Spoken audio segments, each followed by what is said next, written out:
Hi everyone, we hope you're enjoying the Customer Marketing Summit so far. Before we dive back in, we wanted to let you know that after the summit, the amazing content does not stop there. We're heading to New York for our second in-person Customer Marketing Summit, where you'll be able to hear from some of the best customer marketers in the industry and network with your peers face to face. Our lineup features experts from companies such as Google, PayPal, Cisco, and Workday. And if you can't wait until December 8th, our podcast, Customer Marketing Catch-Up, is available to listen to now. You'll get insights from some of the biggest names in customer marketing today. From advocacy and churn to customer advisory boards and cross-departmental collaboration, put your headphones in and listen to your fellow customer marketers' unique stories and advice, all while on the go. I'll be sharing the links in the live chat, but for now, back to the Customer Marketing Summit.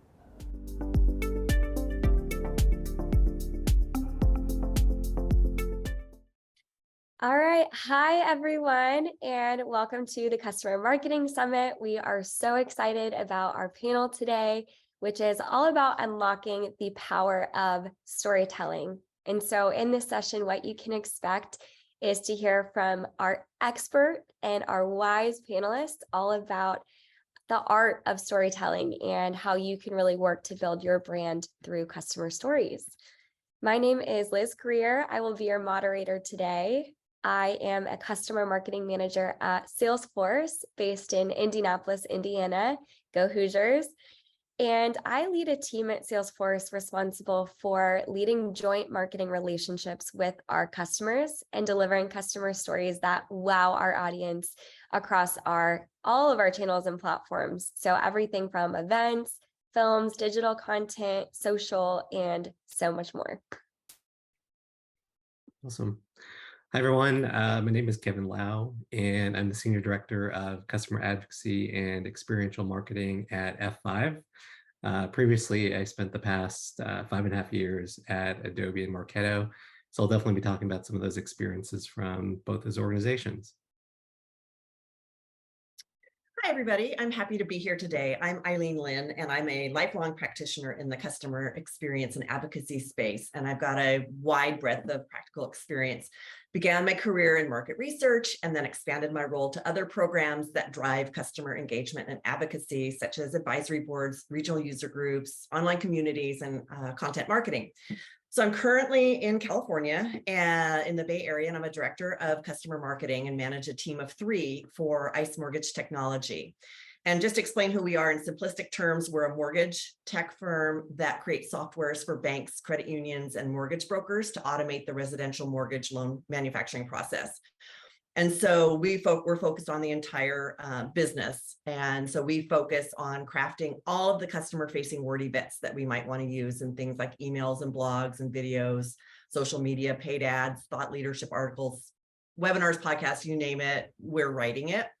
And so we work cross-functionally across our demand generation teams and product marketing to ensure that our assets are strategically positioned to be consumed by the right people at the right time and in the manner that's relatable to the customer. So feel free to ask any questions you want in the chat. I hope to be able to answer them for you based on all of my experience. Hi, everyone. My name is Hamish Wood. I'm the Senior Customer Experience and Advocacy Director here at GoCardless. GoCardless is a UK-based financial service technology company. Basically, what we do is build simple and secure payment solutions for businesses and people everywhere, and we operate globally. Really excited to be here and hopefully learn some great things from all of these people, but also hopefully share some of my own experience as well. And like Eileen mentioned, we encourage you to drop all of your questions in the chat. We will have our fingers at the ready to answer them. So come curious and ready to learn. And we are so excited to just share some really great advice and tips and takeaways for you today. And so let's go ahead and get started. You know, I can say from my 3 years in customer marketing, one of the things that I have learned is that people and audiences really connect with stories more than they connect with products. So my first question is, what role at all of your companies does customer storytelling play in your marketing and brand strategy?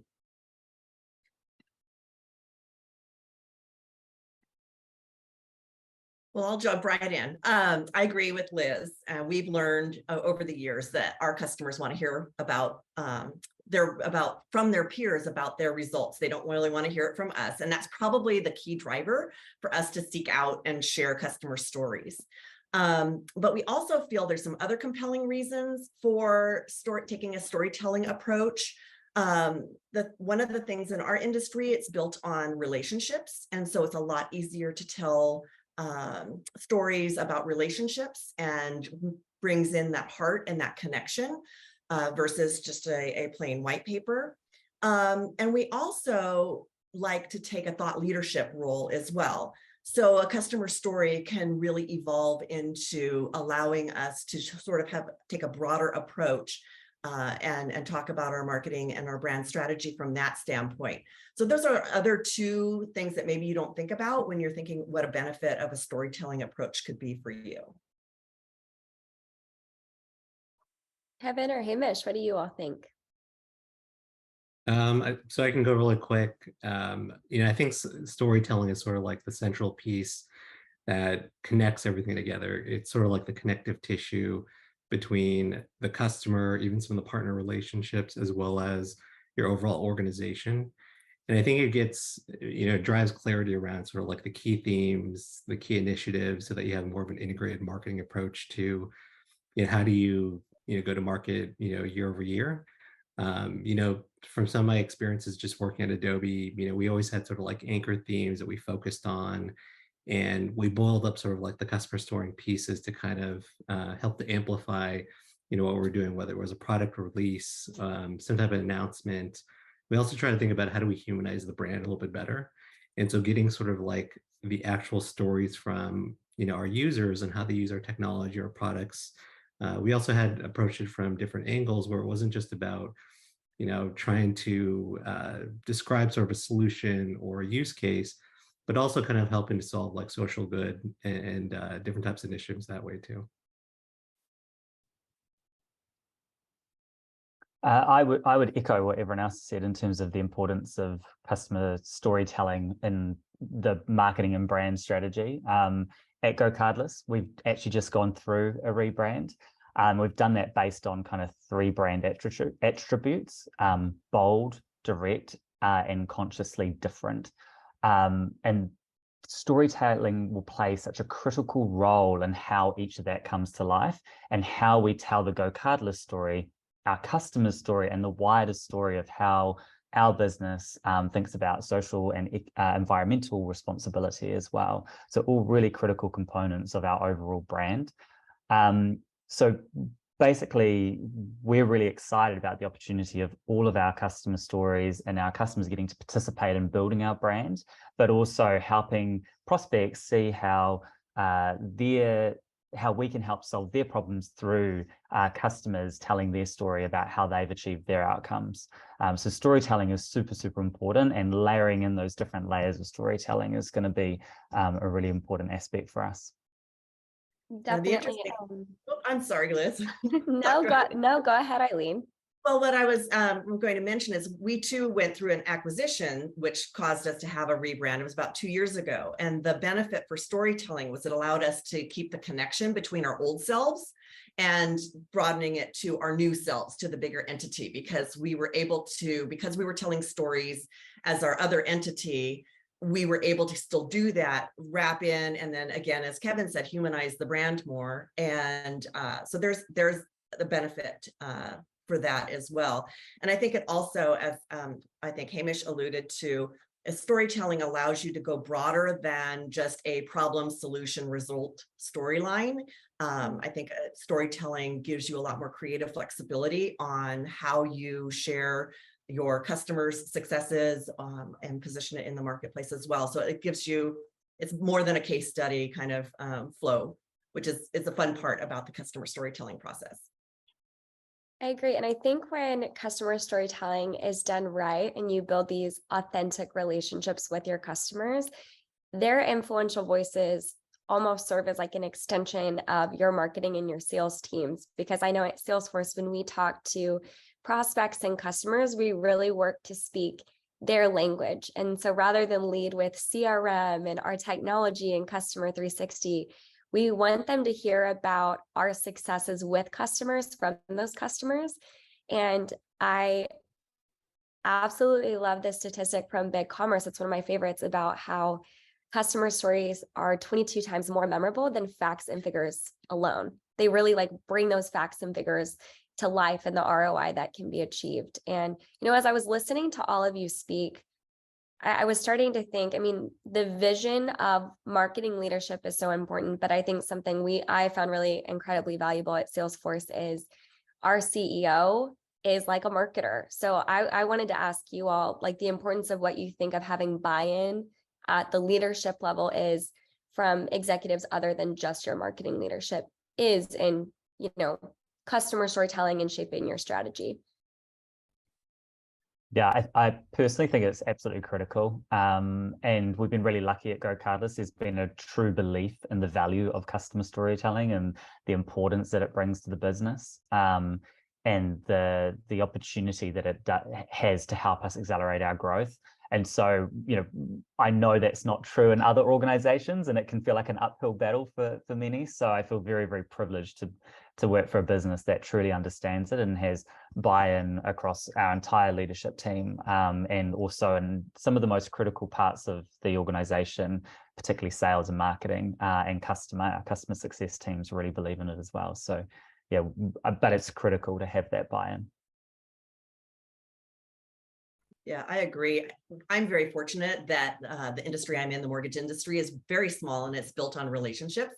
For example, in the US, you can't get a shopping cart at the grocery store without seeing a smiling face of somebody in the mortgage industry. So, they're all about relationship building and connection. And so for us, it's ingrained that that's how we approach our customers and how we treat them is from a relationship standpoint. So it's been a little bit easier for us to get that buy-in. And we utilize our people for thought leadership. Most people in this industry have stayed in this industry for a long period of time, started as a loan officer perhaps, and then have moved on even into positions like our president of our organization. And so we're very fortunate, but it does speak volumes to the success of taking that approach and making sure everybody is following along and supporting that. Mm-hmm. Yeah, 100%. So I'll give some perspective too, being in organizations previously where it was kind of a friction point, where, to your point earlier, to everyone's point earlier, just if not everyone's kind of like bought in, it's thought of as just sort of like a marketing only initiative. It can be very painful. I'll just put it that way, especially when you're trying to have that sales and marketing alignment. Sellers as well as the larger go-to-market team, they could kind of perceive it as, oh, it's just another ask that we need to make to our customer for something that marketing wants. And then it becomes sort of like, how do you measure the success of a customer story if it's not really being utilized by the rest of the company, the organization? It becomes sort of like this island where marketing is showing the number of stories they produced for, let's just say a QBR as an example. And then it becomes sort of like not really that impactful. And so that's definitely the other extreme where it becomes much more challenging to drive, the amazing things you can do with customer storytelling. Yep. And I think that there's a distinction too between just a customer story and a really compelling, innovative, captivating customer story. So to all of you, what are your processes at your companies for targeting your most compelling, with the keyword being compelling, customer stories in your organization? How do you work to find the best of the best?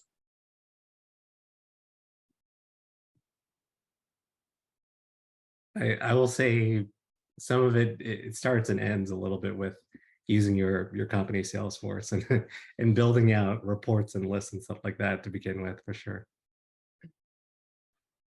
So for us, we've developed a qualification criteria that looks at 3 kind of key areas. So each story will fall into one of these 3. There's strategy, credibility, and brand awareness. And depending on where each story might fall into, which customer might fall into those things, depends on the level of investment that we put into it as well. So strategy is about all the things, the stories that are going to align to our strategic outcomes. It could be strategically important regions, big logos, products that we're really focused on. Credibility is like more regional stories where it's maybe not quite so important, but it's really important to the region, or partnerships that we've got that are really important at that partnership level. And then brand awareness is just cool stories that like cool brands that we want to associate with. And again, I feel like we're very lucky. We sit within our customer org, not our marketing or our sales org. And so we're right there next to our customers, our customer teams on a daily basis, building relationships with them who have the relationships with the customers, who then help us to identify when the opportunities are right. And everything aligns to that. And we target about 60% of our stories in strategy, and then we split the rest between credibility and brand awareness. We've told some, really great stories across the board, aligning to that kind of qualification criteria, I guess. So a couple things that we look at when we're trying to identify some of the stories or the direction we want to go is, number one is we really do look at our goals as an organization in terms of product development, sales goals, and things like that. I mean, at the end of the day, the goal here is to sell our product. So we use that as a guidepost to try to help us with the stories that we identify. Another one that's really important to us is really understanding the what's in it for me, or the value for our customers. And so we want to make sure that we find stories that really touch on those things for our customers, because that will open their hearts and ears to hear the story if we're actually speaking to something that's of value to them. And then the third thing we look at for stories that help us find stories is we really look at what's happening in our industry, and how do we help our lenders, our customers, react to what's going on in the industry, and how can we find those stories that will help support them depending on what's going on for them. So those are the three things that we look at that help drive our decisions on what makes a good story to tell at that particular time. Yeah, I think with us too, it's very similar to what everyone else kind of mentioned. It's how does it align to some of the larger initiatives of driving impact sales and whatnot. I think we also looked at sort of like, especially if you're an organization, you have more than one solution.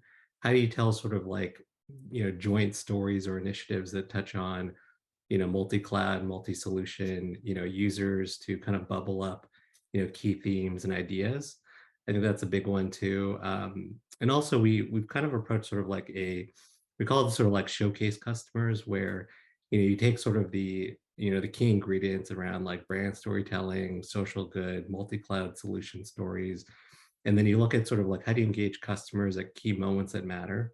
And so whether that's, maybe your user conference that you have going on, or you're doing sort of like a roadshow series or podcast or whatever. So it's all kind of layered together. And how do you essentially kind of leverage those customers in those key situations, so that it's sort of like this always top of mind approach when you're thinking about, how to drive that awareness in sort of the storytelling process? I would say our strategy aligns to what everyone else has said, but I'll add a little bit of my own color. So we work year round. I mean, we have our annual strategy, our quarterly, down to our monthly, sometimes our weekly. It's constantly changing, but we always start with what are our key themes, our big bets, from use cases to industries, new product launches. And then we work really closely with our sales and customer success teams to build a target pipeline of customers based on global and regional needs. Also, though, values alignment with Salesforce in our company, and are these customers have strong ROI from their Salesforce transformations? And then a phrase that we use a lot when working with customers is creating these joint marketing journeys, is that they're Salesforce produced, but Trailblazer approved. And Trailblazer is a word that we use for our customer champions. And I think the key here is like leading with authenticity. And so starting with a customer's goals and priorities for telling their story and doing joint marketing so that we are positioning them opportunities that excite and delight them. So maybe a customer wants to increase their own brand awareness or drive more traffic to their website or attract Salesforce talent to their organization. There's so many different reasons. But I think what's so important is to start there with the customer, like we do as companies in general, like lead with customer success and what their goals and priorities are, while also staying true to our goals and priorities at Salesforce. I think it's a balancing act, and I think you can find the right balance. Yeah, I totally agree with you, Liz. And I think, where I've seen it fall over is where businesses or teams, advocacy teams, position it as a favor from the customer, or they create real friction. Like, I don't know how many of you have experienced it yourselves where you've been sent a list of questions that you have to respond to. Like, I have to put effort in to think about like writing up an answer to all these questions. It needs to be super simple. It needs to be a fun experience for the customers involved, the champions involved, and it needs to be mutually beneficial. And one of the things that we do is, as part of that process, we look at like what additional assets can we create that might be beneficial for the customer as part of reaching their goals and what they're trying to achieve. As you say, whether it be brand awareness, trying to hire great talent, just showcase to internal stakeholders even the great work that they've been doing with our product. So I totally agree, like that value approach and that mutual value with customers is super, super important. I think too, if it's like a customer, a leader at the organization that's really, specifically in our case, spearheading a Salesforce transformation, it's great to be able to spotlight them. I mean, externally, yes, across social media, and they can build their own personal brands as well as their company's brand. But I think it's like an internal showcase and validation of the work that they're doing that they can go back and show their leaders and their peers. So no, I agree with you, Hamish. I think it needs to be mutually beneficial. And I agree. I think people run into the problem of positioning it as a favor, but really it's such a great opportunity for your customers when you're leading with the right intention. Yeah, that is our approach. It's really a win-win-win. It's a win for your company. It's a win for the person to help develop their personal brand, and it's a win for their for their company to be able to showcase the awesome things that they're doing, perhaps with your solution. So it's you definitely have to keep that in mind, as opposed to, like you said, like a favor. Yeah, because the only way it works. That is the only way it works. Definitely. So Hamish, something you touched on that came to my mind as well is telling customer stories in different ways, in ways that our customers get excited about. So my next question for you all is, what are your tips for scaling customer stories so that you can achieve the widest reach and impact? And do you have any tips for how you track success? How are you being successful when doing that? Yeah, so I think the first thing in terms of, I guess, kind of telling the stories and making sure is to make sure that they're going to be used. There's no point telling a story that maybe gets posted on social media and then is never seen again, because there's a lot of investment that's put in there, right? So you want to make sure that people are actually going to use it and it's going to be helpful. So that's where your strategy is super, super important, to make sure that it's aligned to the key stakeholders that are actually going to be using it. So we work really, really super closely with our sales team and our marketing teams to make sure that the story is right to begin with, and they're the right customers whose stories that we're telling. And then secondly, it's about making sure that the type of content that you're producing from that story is useful, and it's going to be practical as well. So from one interaction with a customer, which normally takes no more than 45 minutes, either a copywriter spending some time with the customer asking some questions, or filming like so many of us do, either remotely or in person. And then from that, we produce everything. That could be TikTok, could be social media assets for LinkedIn or Instagram. It could be sales collateral. It could be stuff for marketing. Obviously, there's always a full customer kind of traditional case study, I guess, although I hate that word. I prefer customer story, and videos as well. So, maximizing that interaction with the customer and making sure that you're creating as many assets that are useful for the stakeholders and it aligns back to how those stakeholders are going to use it.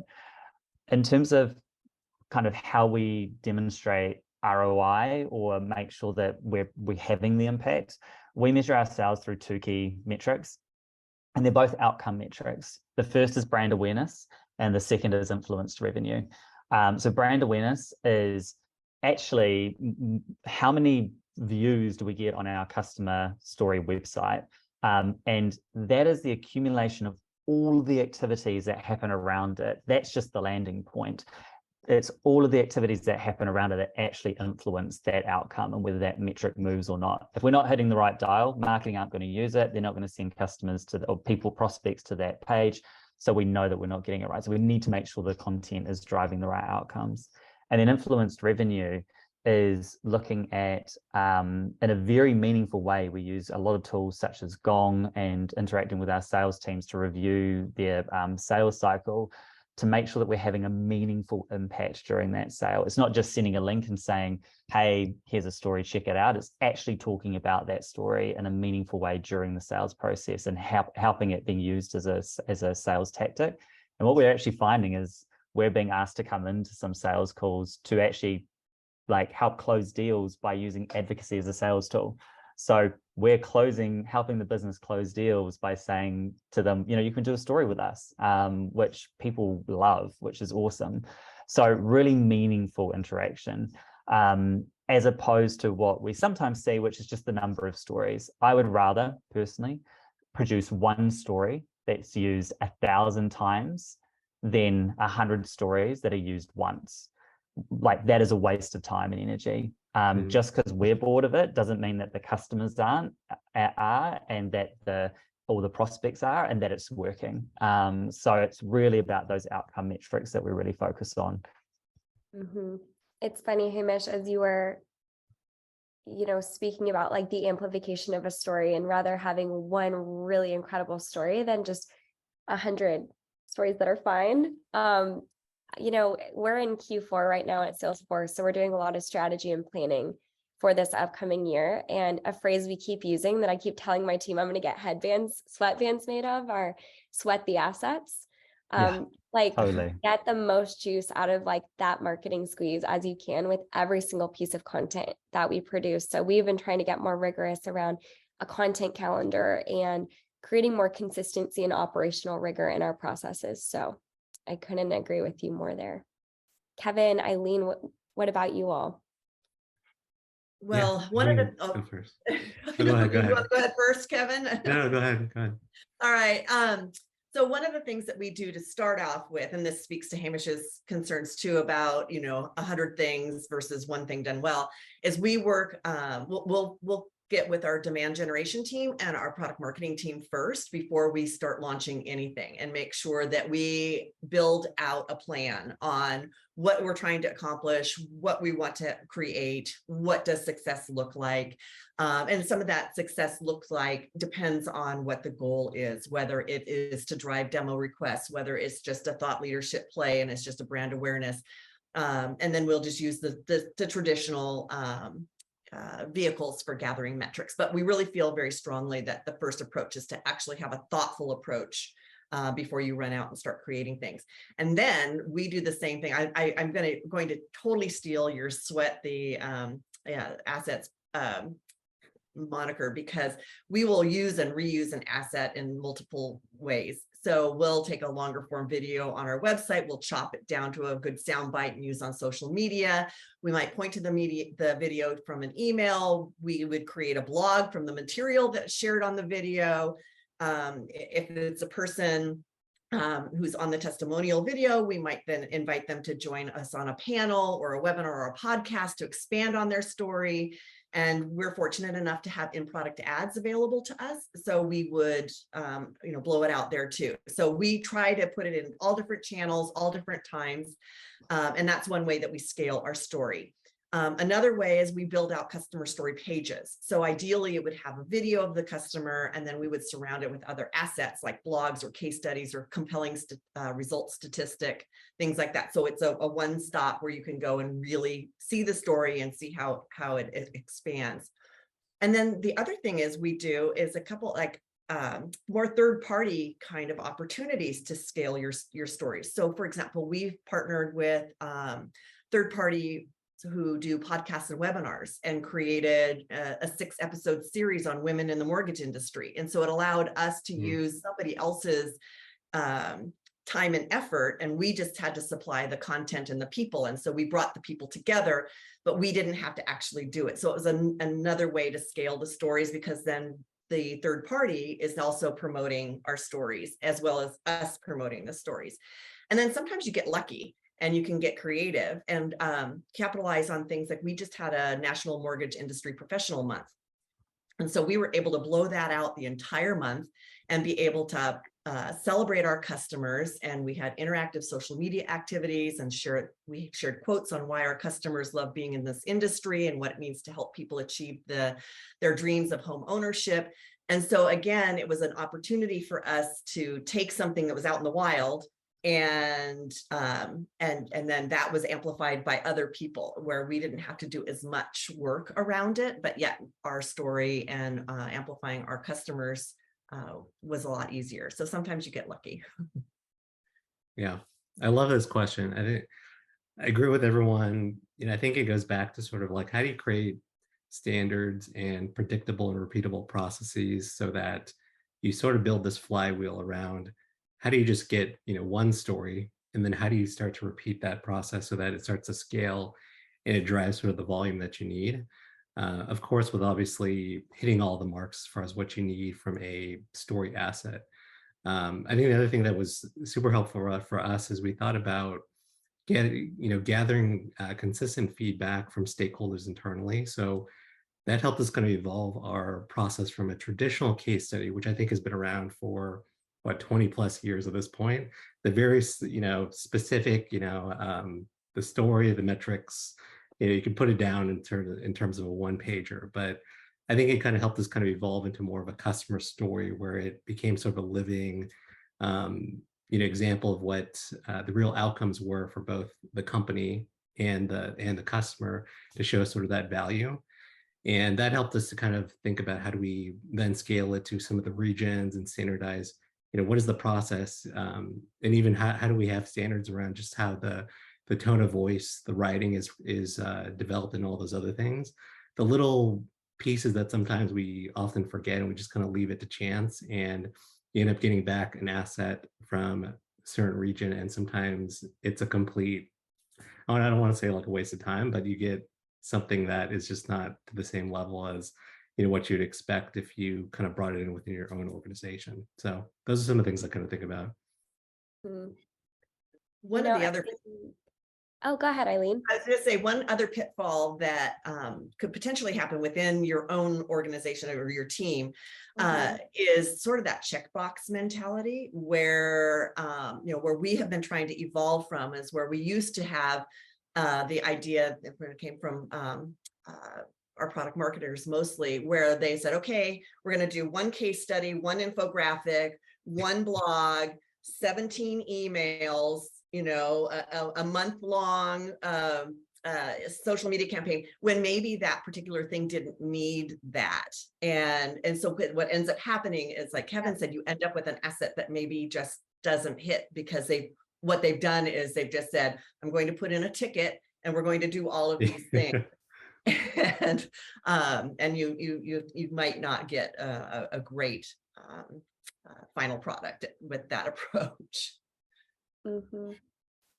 Our approach at Salesforce that I think speaks to a lot of what you said, Eileen, about not just making every customer story process like a carbon copy of the next, is we really evaluate our customer story opportunities, which we call joint marketing opportunities, across content, thought leadership, PR and media, and then events. So those are kind of our 4 buckets. And then we kind of can, imagine those 4 buckets on a slide with all these opportunities under them. that's kind of like a menu that a customer can order from. So, when you go to a restaurant, everyone orders different things. Some people have their own like interests and preference. So that's how we think about joint marketing partnerships. So yes, we have our own goals and priorities in mind, but going back to like leading with the customer success and their goals and priorities, because no two partnerships that we do are exactly alike. So we may partner with one customer on a web story, on a feature for an earnings call, and maybe we'll spotlight them on a keynote stage or some sort of event stage. But then we may work with another customer who wants to do a film or a social campaign or lead a reference roundtable and meet with other Salesforce customers. And so, I think it takes a little bit more effort and work, but I think it's twofold in that it allows us to achieve our marketing and our brand strategy goals, but you also build a deeper customer relationship because they feel like they're getting an experience that's really tailored to them too. And then I think as far as metrics go and tracking ROI, my answer is pretty much the same as Hamish's. We kind of consider customer marketing in two ways. We think about selling tools. So these are customer story slides, web stories, films, and our influence revenue behind those selling tools. But then we also think of brand. So views, downloads, engagement. So our approach is really twofold. And, to the conversation we've had so far, every customer story you tell is usually for a different purpose or a different reason and to check certain boxes. But those are kind of that's the two-prong approach that we take. So some customer stories may lean brand, some may lean selling tools, but we work to find, as much value as we can in each one.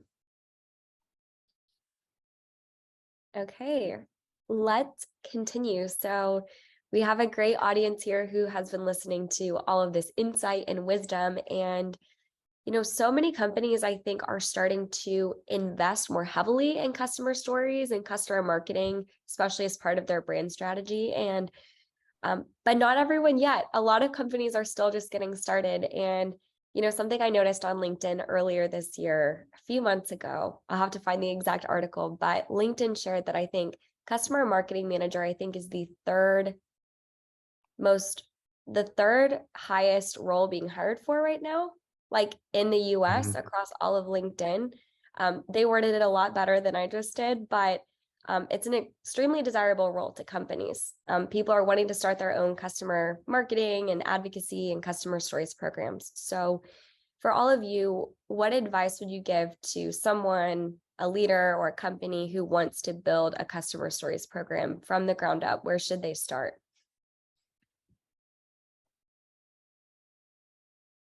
Whoever wants to go first.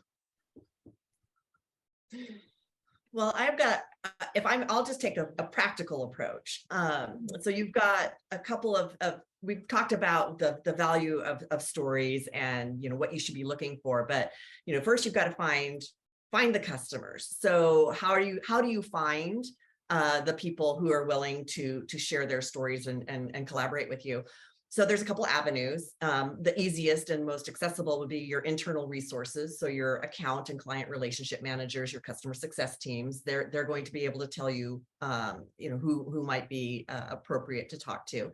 Your internal databases are a really great point. Who are your power users? They're going to be the ones that will be able to tell the stories, and they might actually be able to tell the stories of both the good and the bad and the ugly, which you also want to be able to paint. You can create customer reward program. The benefit here is that your customers bring their story to you. And so you'll end up identifying customer stories that maybe you weren't aware of. Maybe they were under the surface. Customer advisory boards are another way to find your best customers and tap into their stories. And the old advocacy platforms is another way that you could identify these people. And then you take them and you can get started with something simple like getting quotes, then promoting on social media. Perhaps you could ghost write a guest blog for them. And then you could move into podcasts and webinars, whether they're your own or you tap into a third party. Getting these people into prospect meet and greets, where they can tell their stories that way.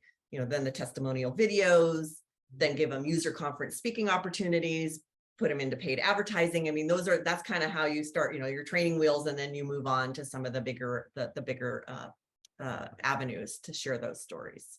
So that would be what I would consider and think about as you were trying to build out a program. And then also you need really good writers. that can be creative because the other challenge you have is how do you tell the same story in different ways. In my business, efficiency is one of our big words. Well, there's only so many words for efficiency in the thesaurus. And so you've got to figure out another way to share that result without using the same format over and over again. Yeah, I think Eileen gave a lot of great examples. I think the thing is, especially if you're just getting started, go to places where, things already kind of exist that you can kind of plug into. So whether it's engaging your account teams, like you said, or, you have events that are going on, and plugging in where there's opportunities to capture that story moment in time. There's also ways, of course, you could scale it. We built out sort of this Experience Maker Rewards program at Adobe. And one of the big outputs was really just to tell sort of these like larger platform stories where it's not just one customer, one solution, but how do we cover all of our bases so that we have this one key event and program that drives sort of the awareness and helps us scale for the rest of the year. And then also looking at things like your user conferences where you can then have moment in times, like I said, where you get all these customers together in one situation, one location, and then you can sort of kind of build your pipeline and you have sort of a place to get your stories for the rest of all the needs that you have for the rest of the year too. Yeah, I think both really provided such great advice. I'm not sure I have too much to add to it, to be honest, other than I think one of the key things that we found really useful was finding a champion internally who was senior enough to champion this. And help you navigate the business and help find the right supporters within the business. And then secondly was, speaking to the people who are going to be using the content to make sure that you're really clear on what it is they're looking for. You don't have to answer and solve all of them up front. Just having a long list of things that's going to be useful will give you the opportunity to find at least one customer that might tick one of those boxes. And that's enough just to get you started and start moving and start making progress. So find a champion, understand what the users of the content or the assets are looking for, and then go and buddy up with the customer teams or the sales teams, the people who are speaking to customers. That could be your support team as well, who are talking to customers day in and day out. Get close to them, and that I guarantee you that they'll have someone that there's been speaking to in the last week or so that really wants to do something or interact with us, with your business in this way. Yep, I agree with what everyone has said. And I think my advice would just be to work to understand your marketing and your sales priorities, and then just start to test things.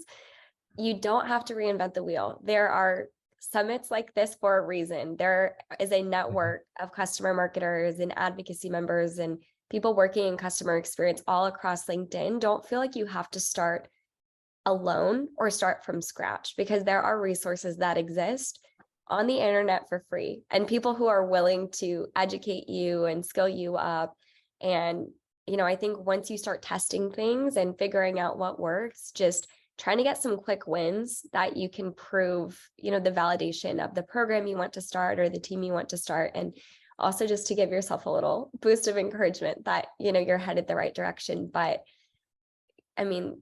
customer trends change all the time. Industry trends change. Hamish and maybe a few of you mentioned like TikTok earlier. That's not something I'm still not doing TikTok. So maybe you can teach me.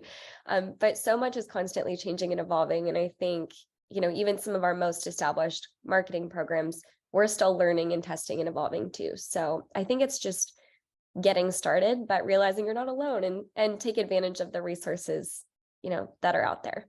Totally. I think when I first started this journey, which was about 2 and a bit years ago now, into customer advocacy, I reached out to Kevin and we had a chat. I think we spent half an hour together, and he just downloaded a whole lot of information to me on how to do this. So just that knowledge sharing is so valuable, and can help you fast track kind of your thinking, because you're definitely not alone. We've all been there and we're all still going through it as well. So I think we're a pretty friendly industry. Yeah. We're willing to share and help each other and connect. So I think that there's definitely an advantage to being in this line of work where you're not alone. Just as Liz said, you are definitely not alone. We're all here to help. I think what's great about our industry is like everyone understands the relationship is key to everything that we do inherently as part of our day jobs. And so folks are generally just open to, accepting LinkedIn connections, having a chat, and just doing the sort of like the download and like, hey, what's working? How do I get faster results? And plus there's also tons of, consultants and agencies that can give you essentially their playbook of, what has worked for them too. So tons of resources out there. Completely agree. And the LinkedIn article I was referencing, I found it and I'm going to drop it in the chat. It's the LinkedIn jobs on the rise in 2022. And to requote the article, customer marketing manager is the third fastest growing role on LinkedIn right now in the US. So like I said, I will drop that in the chat, but I think it really just goes to show like the power and the impact that, and companies are starting to take notice. And if you don't have a customer marketing program or a customer stories or advocacy program, like get started now. People are hiring for these roles and you do not want to be the one to get left behind. Plus we're fun. Like we talked about, customer marketers are fun and it's just a great industry, and I think really has the opportunity to like supercharge your marketing and take you into the future, because nothing is more relevant than the success of your customers. And so as we close, my final question for all of you is, what is your favorite part of working in the customer marketing and advocacy space? We talked about the community, but were there any surprises or anything you particularly enjoy when you're sharing with people or trying to persuade them to get into customer marketing and advocacy? I think for me, when people ask me what I do for work, I always say I have the privilege of telling my customers stories. And it truly is a privilege to get to tell our customers stories and share their success and amplify their brand or help them achieve outcomes. And it just happens to also benefit us as a business. That's kind of the byproduct of doing it. So I think for me, my favorite thing is actually getting to spend time with our customers, build great relationships and tell their stories. It's a real privilege. I love that I actually know our customers, that I'm not in sales. I've never been in sales. And I'm not out in the field. I don't have that. I wouldn't have had that opportunity otherwise. But the surprising thing and the thing I really enjoy the most is actually really, truly getting to know my customers, their stories, their lives outside of, what we're talking about, and that relationship building and nurturing that relationship. That has been for me the biggest surprise and probably one of the best benefits, because it really connects what I do on the day-to-day with something that's real. You really feel like what you're doing is making a difference because you really do know the people that you're talking to. Yeah, I think just seeing sort of the elevation as you help a customer grow in their career, hit those new milestones, whether it's a promotion, make more money, etc. But also the fact that like our roles are inherently very cross-functional. So you get to kind of work with everyone within the company as well as externally. And so oftentimes you're getting hit up by everyone because they see you as an extension of their team. And I think that's sort of like the unique thing that what we do. And also just because I think our jobs are really fun. It's like, we're not rocket scientists. We're not doing any like brain surgery, but we actually get to have fun. It's not always the same thing every single day. I completely agree with you, Kevin, about working cross-functionally. If I tried to write down a list of every team that I partner with at Salesforce, it would be a very, very, very long list. But I almost think you like get a masterclass in marketing in that way. The only marketing role I have ever held has been in customer marketing. And I feel like I've had a true masterclass across product marketing, industry marketing, strategic events, C-suite marketing. I could keep going, social or PR, AR, just customer stories should touch everything, and they do touch everything. And I think you really have the opportunity to just learn so much about marketing in general. I think Additionally, and this is more of a personal reason, but something I really love about my role is +1 to everything all of you have said, but I think it's so fun getting to work to tell the customer stories with brands that I'm a customer of. First off, like I live in Indiana and I was up in Detroit filming with Ford a few months ago because we featured Ford as one of our big keynote customers at Dreamforce, our largest event, of the year in San Francisco. But then on the flip side of that, working with companies I've never heard of, but then I start to work with them and I see them out in the world all the time. Like I'll be driving down a highway and I'll see a Sunbelt Rentals and be like, oh, there's Sunbelt. So I almost like walk around the world in a different way, having so much of an appreciation for the people that work for these companies that I'm a consumer of, but those companies that I've also never heard of. And now I see them everywhere and I just feel like a small part of their story. So I loved all of these answers. We are coming right up on time. This was such an incredible conversation. And to those of you who tuned in, I hope you took away so much value and insight. And please don't hesitate to keep the questions coming as we wrap out this conversation in the chat. Reach out on LinkedIn. Let us know how we can continue to be a resource and provide value to you. So definitely keep the questions coming and stay curious. And just thank you to Hamish and Kevin and Eileen and all of you for tuning in today. And thank you for hosting us. It was great. Yeah, Thanks, everyone.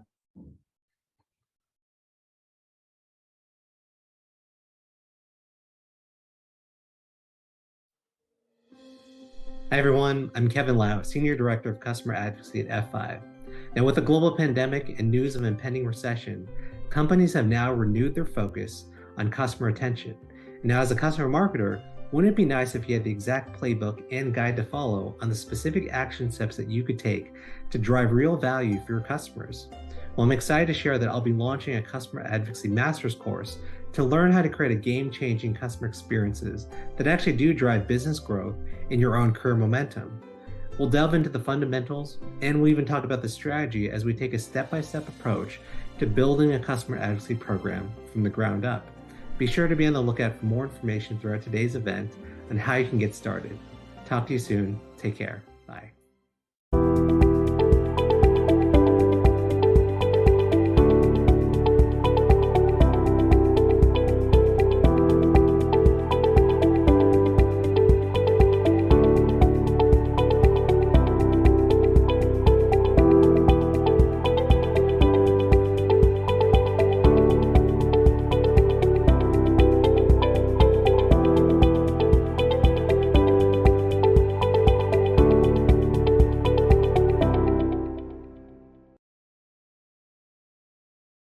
These days, authentic customer reviews, referrals, and references are what buyers trust and value most when making purchasing decisions. That's where Influitive comes in.